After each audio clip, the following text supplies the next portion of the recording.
And 13b. So the biggest thing we saw in this half chapter was relative pronouns, relative clauses. Remember 13a, we saw the imperfect tense. As always, the verbs are underlined in red. Participles are underlined in green. Sometimes where I highlight it over them, you can't tell what color it is, but we'll figure that out. In yellow, I have highlighted relative clauses. And if you look at the blue boxes here, I have boxed in the relative pronouns that are in this. And what else? Yeah, the imperfect tense verbs I've highlighted in green. All right. So epe de oligon chronon eplosan decanes macrae ephinonto. Hai proston peria eporeonto apo ton nason epaniusai. Okay. So we start off with when. Eplosan, right? This is Eris, of course, right? So first Eris, right? So when they sailed Oligon Chronon, accused of showing extent of time. So when they sailed for a short time, comma, Deca Nees Macrae, right? So 10 long ships, which you could say are warships, right? So just that here. At Pinonto, and this is imperfect, right? We have an e augment, we have secondary ending, we have the present stem, and also I don't think this verb has an aorist form anyhow, which confuse us. So it's imperfect.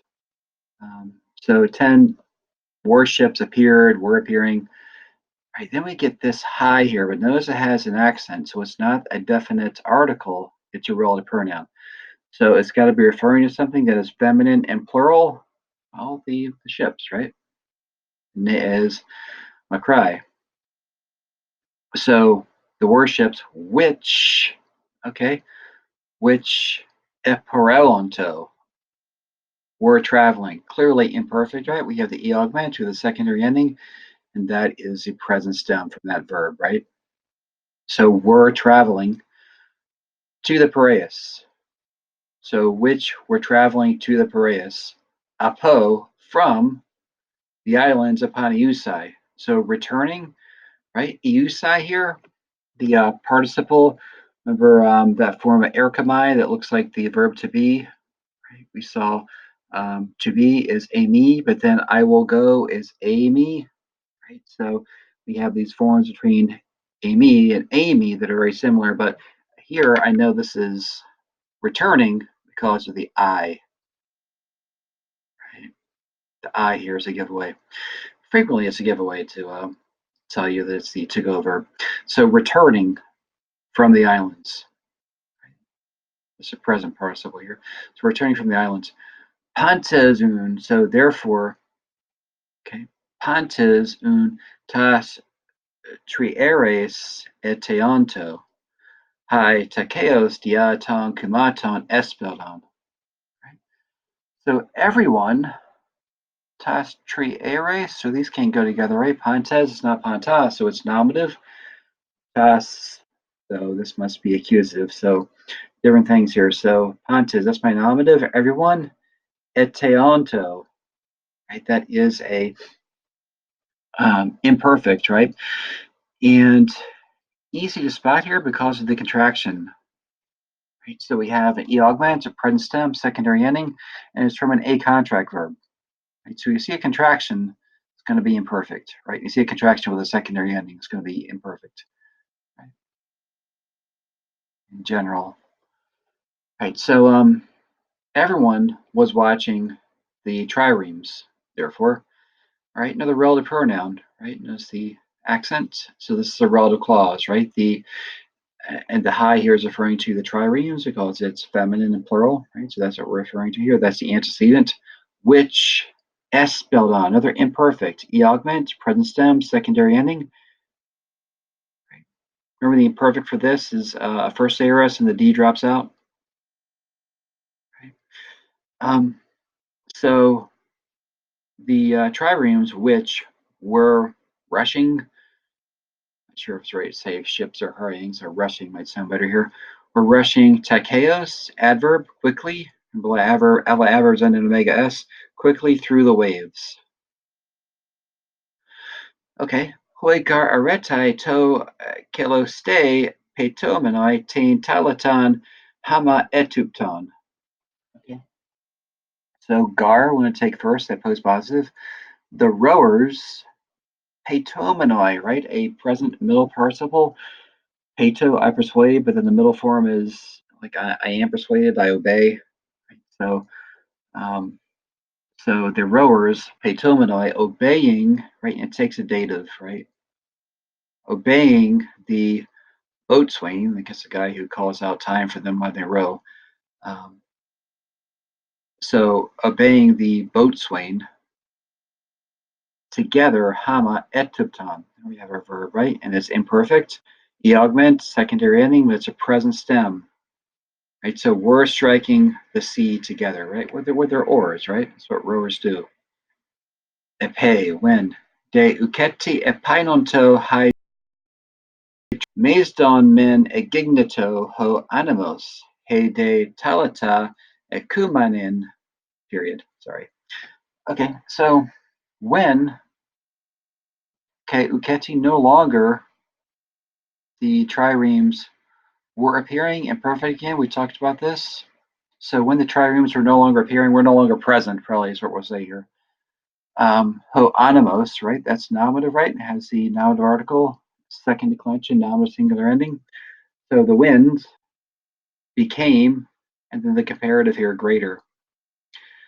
Right? So when the triremes were no longer present, the wind became greater, right? Don't worry about the word order. Look at the forms of the word themselves. The nominative, the verb, adverb, right? So the wind became greater. And this is another imperfect, right? The e augment, secondary ending, present stem. Remember, this takes a second aorist with a shortened stem.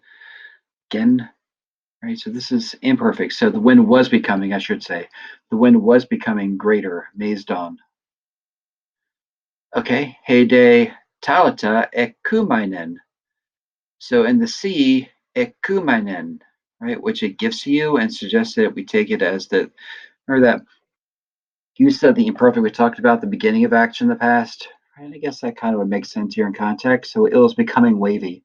The sea was becoming wavy. It was becoming rough, they say here, but see the similarity between kuma here and what the word kuma for wave inside of this verb. So it looks like becoming wavy, but rough is the idea of that. That's okay too. So um, the wind was becoming greater and the sea was becoming rough or wavy. Oidantropoi uketi eterponto. So the people, or anthropoi, not strictly men necessarily, but could be humans, people. The people no longer eterponto were enjoying themselves. So they're imperfect, right? E augment, secondary ending, present stem. So they were no longer enjoying, i.e., themselves. But hoi men Andres esigon, right? This is the men clause. So the men clause is about the men, Andres. The men esigon, right? Imperfect tense, right? E augment, secondary ending, present stem, notice the contraction. This is from an A contract. So that contraction there, knowing it's a secondary ending, right? The E augment also helps you spot this. You know it's got to be imperfect and not aorist. The contraction is a big help there. So the men were silent. Right? So they were silent and they stayed that way for a while. So it makes sense for the be imperfect, right? Something went on for a while in the past. So the men were quiet, haide gunaikes, and the women mega eklasdon. Another imperfect, e augment, secondary ending, present stem. No way an aorist stem is going to end in a zeta, right? Clearly imperfect. Clearly imperfect. So the women were shrieking, were shouting, right, greatly, and it suggests to take this as began as well. I wouldn't mark it wrong if he didn't say began. But remember, that is a possibility with the imperfect. So the women began to shout mega loudly, maybe here. Elkomani, right? Just a present middle form participle here of elkamai, right? So praying to the accusative, Poseidona, Poseidon, so praying for Poseidon to sustain, to save, Heltas, reflexive, right, referring back to Ganaikos, right? Look at the AS ending. So to save them to the harbor. So in other words, to see them safely to the harbor, to preserve them, keep them safe to the harbor is what they're trying to say here, right? Right, so that's the first paragraph. Very exciting.